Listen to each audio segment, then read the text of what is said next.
expected goals stat is not accurate, but it gives you a kind of inclination of where something's going wrong or it's going right, for example. So if my team is 0.8, I'm in trouble.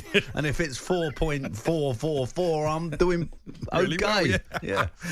Well, I think the XG for Man United would have been a lot more than Everton today. Manchester United beating Everton by 4. Banker win, by the way. No, banker win because the new manager's a great manager. They're at home. It's Everton who are struggling a little bit. I had that down as a banker win. Well, let's hear from the new United manager. 4-0 win today. He was asked how it feels to win his first Premier League game at Old Trafford. These are moments. Of course, I'm managing expectation, but these moments, I will take for my life.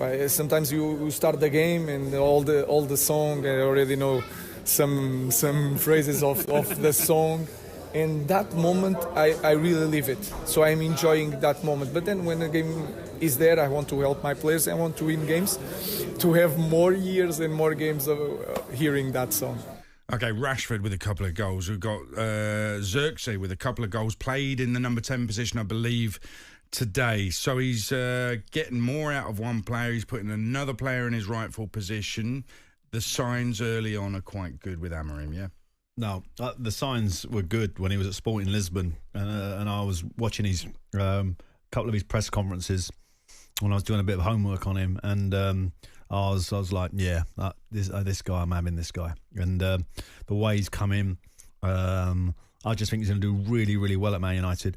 They have got, unfortunately for him, a playing staff that isn't of the standard of Man United. I'm afraid it just isn't. So he's got work to do, but he'll do it in a great manner. I'm sure of that. He'll get the best out of the players he's got, and then hopefully they can manoeuvre in January, manoeuvre in the summer, and get a team. Because I think the league needs Man United to be great, and they're not great. Simple. Everton aren't great either. Let's hear from Sean Dyche, who bemoaned a lack of goals in his team.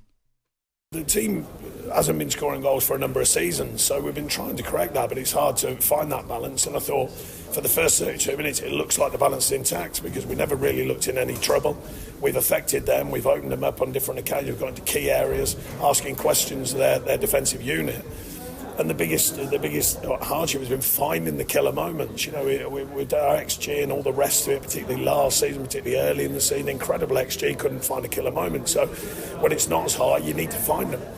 The defensive side, I'm not going to overthink that because apart from a spate of errors at the very beginning of the season, we've corrected that quite obviously. 8 games, only 4 conceded. So to see that today is a rarity, and it has to be so. And it's got to be pushed aside, get ready for the next one. Okay, Everton didn't score a goal in the whole of November. So how do they do a goal of the month? That's an extraordinary stat. Second lowest chances created in the Premier League. Lowest goal scorers in the league. 7 wins in 35. 1 home win all season.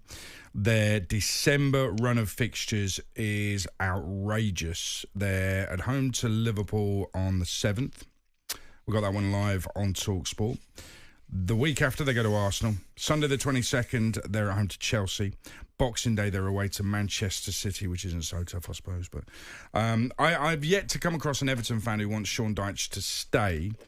Are you surprised by that? Because there's a lot going on at the club. They want it taken over, and it's not. No, but they also got the pressure of a new stadium coming around the corner, and I've had that at Reading when Terry Bullivant was manager. There's a huge pressure on the group to retain your status.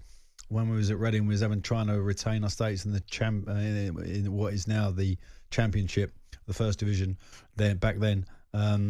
Second Division, sorry. And it started to feel like a weight round our necks a little bit. And I think Everton are going to feel that, you know, particularly when you get to the end of the season. If Everton are where they are now, that is going to start hanging over them. Oh, you're going to have the best stadium in the division. I already see that headline today in one of the papers. That has already been in the print. You can only imagine that's going to get worse. I look at the bottom of the Premier League, right? Everton have won 2 games out of 13. Leicester have won 2 games out of 13. Crystal Palace have only won once out of 13. Wolverhampton Wanderers have won 2 out of 13. Ipswich have won 1. Southampton have won 1. There is your relegation battle. No one else is getting involved in that. That's it. It's out of them. So 3 of those 6 teams are going down. And, you know, I looked at Palace. We was at Palace yesterday. They're in trouble, big trouble, because, you know, when you're not winning games, it's a massive problem. When the only defence I got for Sean is that on current form table, right, Everton are 12th. They got 10 points, which is actually more or the same as Man City, better than Newcastle, better than Wolves, better than Villa, better than Leicester, better than Palace, better than Ipswich, better than Southampton. That's the only defence you can have at the moment. This lack of goals, what she's talking about, and he used that stat that we were discussing earlier, the expected goals, because sometimes it can help you if it's slightly more than actually you're creating, if you know what I mean. But they are struggling to score. The way Sean sets his teams up, they're quite direct. They're quite kind of physical. That, you know, there's a lot. You expect a lot of crosses when you play a Sean Dyche team. And for whatever reason, they just can't seem to find the goals. They are in trouble. We can't hide from that. Is there a better man out there than Sean to get them out of it? I'm not so sure there is. Isn't that the reason? Because he sets them in a certain way, that's why they're not scoring goals? Or are you saying the XG denies that idea? Because a lot of fans think he's so defensive, that's why they're not scoring goals. Well, yeah, I understand that a manager with a different philosophy might bring more out of the group, might get more out of the team. Under the way Sean plays, they are a team that are quite structured, but very, very organised. So you can't suddenly change that. Sean isn't going to change. It's a bit like Ange at Tottenham, you know, he ain't for changing either. And he's not going to change at Crystal Palace, and Russell's not going to change at Southampton. They don't change, the managers, really. They don't change their spots. So he is what he is, but is that going to be enough to keep him in the division and get in that new stadium? Is it next year that's planned, Adrian, to move in? Start next season, yeah. So that is the key for the Everton. Forget about anything, owners and everything else.